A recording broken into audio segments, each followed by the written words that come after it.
When we use the word suppliers, it's basically to describe anyone who's willing to sell us products in high volume. Now, who are they? We have brands, we have distributors, and we have wholesalers. I would split brands into 4 different categories. Firstly, you have your ultra high level brands that everyone knows about. Apple, Johnson & Johnson, Nike, all those different types of brands. They have crazy volume on Amazon. They sell millions of different products every single month on Amazon.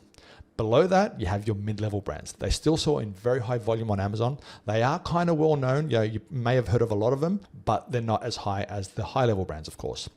After that, there are low-level brands, which sell in some volume on Amazon. They have a presence, they sell in decent volume, and they're actually a good opportunity to work with. And after that are the unknowns. Brands that have either been recently created or they've been around for a long time, but they're not really doing well. They haven't got a good marketing strategy and all those different types of brands. Now, those low-level brands will be desperate to work with anyone. But the thing is, if you're going to take over a low-level brand, you're pretty much becoming a private label seller because you're going to have to use private label techniques using Helium 10 or Jungle Scout to bring volume to their ASINs and to try to sell their products. It's extremely hard to work directly with these massive brands. They usually want to move huge amounts of quantities. So there's a well-known story out there, and I believe it to be true, that if you want to buy from Johnson & Johnson, their minimum order is to buy 500,000 units of just one SKU. So if you want to buy 5 or 10 SKU, you'd have to buy millions of units from them. Now, who can actually buy millions of units? Only the biggest retailers, for example, your Walmarts, your Amazons, or your Targets, all those massive chains where they can buy the products and just, take it to all their stores.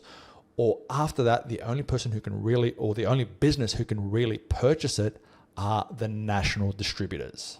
A national distributor will usually buy the product directly from a brand or maybe even import the product from overseas, and then they'll resell to someone else. They're going to make some money. Of course, they're going to make 5 or 10% margin. It just depends on the product and the distributor, but they're usually going to sell to either a regional distributor or they might sell directly to a well-known retailer.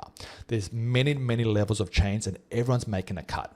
The products usually end up at a wholesaler. A lot of wholesalers, they call themselves distributors, but they're really just wholesalers. And this is usually where you will try to buy the product from.